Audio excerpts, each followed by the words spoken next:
ఎవరైనా లెక్క చేయవలసిన పని, కానీ యేసు ప్రభు వారు మాత్రం ఖచ్చితంగా శిరస వహించవలసిందే. ఆయన మన కొరకు భూమి మీదకి వచ్చి మన కోసం ఎంత ప్రయాసపడ్డాడో మనందరికీ తెలుసు. చూద్దాం, 2 వచనాలు చదువుదాం ఒకసారి. పటాలములో ఉన్నాడు. చూడండి, దేవుని యందు భయభక్తులు కలిగి ప్రజలకు బహుధర్మము చేయుచు ఎల్లప్పుడూ ప్రార్థన చేసేవాడు. దూత అంటుంది, చూడండి, నీ ప్రార్థన, నువ్వు చేసే ధర్మ కార్యాలు చాలు. చూసారండి, ఏంటంట, నువ్వు చేసేటువంటి ప్రార్థన, నువ్వు చేసే ఉపకారాలు మనం ఎవరికో కానుగిస్తాం అనుకోండి, మీరు దేవునికి ఇచ్చినట్టే మీరు అనుకోవచ్చు. పాస్టర్ గారికి ఇస్తే పాస్టర్ గారి దగ్గరికి వెళ్ళిపోతాయేమో అనుకుంటారు.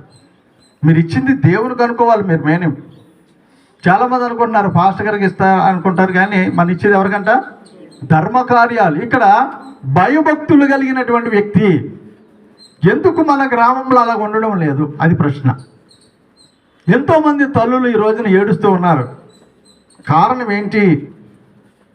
ఎందుకు మనము మంచిగా ప్రభు చిత్తంలో మనం ఎందుకు ఉండడం లేదు? కారణం ఏంటి?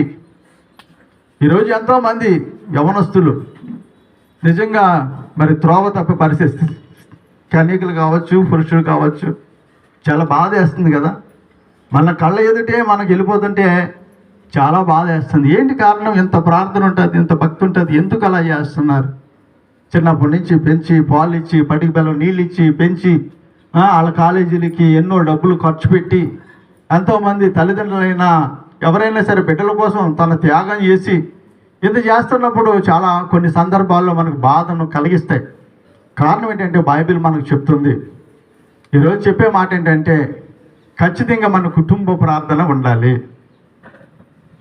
మన టీవీల దగ్గర మనము గంటలు గంటలు గడుపుతున్నాం, కానీ కుటుంబంలో తల్లి, తండ్రి, పిల్లలు కలిసి ప్రార్థన చేసుకునే అనుభవం అనేది ఈ గ్రామానికి కాదు, దేశం అంతా ఉంటే మన దేశాన్ని మనం రక్షించుకోగలుగుతాం. కనుక నేను ప్రవక్త అయిన ఇర్మియా చెప్తున్నాడు, ప్రార్థన ఎప్పుడు చేయాలి, ఎలా చేస్తే బాగుంటుందని మీ అందరికీ తెలుసు కదా. ఇర్మియా గ్రంథము 2వ అధ్యాయం 19వ విలాప వాక్యాలు కదా, 2వ అధ్యాయం 19 ఏముంటుంది అక్కడ?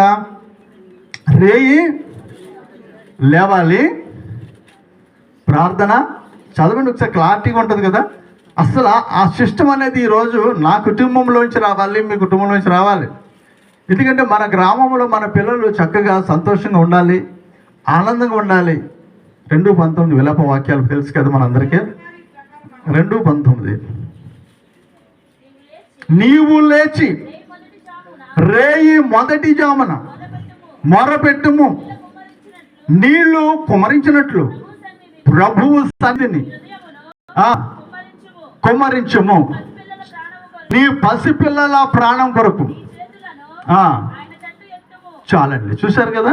ఎప్పుడంట మీరు చెప్పాలి, మీరు నోట అంటే వినాలని నాకు ఆశ. అంటే ఎప్పుడు అది కావాలి నాకు, ఇప్పుడు అది కావాలి, అందుకోసమే మాట చదివించారు. నిజమే, సత్యం మనం తెలుసుకోవాలి. బైబిల్ ఎప్పుడు కూడా సత్యం, మన అసత్యంలోకి వెళ్ళకూడదు. ఎన్నోసార్లు వింటాం, ఎన్నోసార్లు మనం చదువుతాం, ఎన్నోసార్లు వాక్యోపదేశంలో చెప్తూ ఉంటాం, కానీ ఎప్పుడు అది రేయి మొదటి జాము అనేది ఎప్పుడు? అసలు మీరు ఎప్పుడు అనుకుంటున్నారు? సత్యం తెలుసుకుందాం ఈ రోజున. చెప్పండి, మీకు తెలిసింది చెప్పండి. పర్లా అమ్మా, 3 గంటలకి. ఇంకా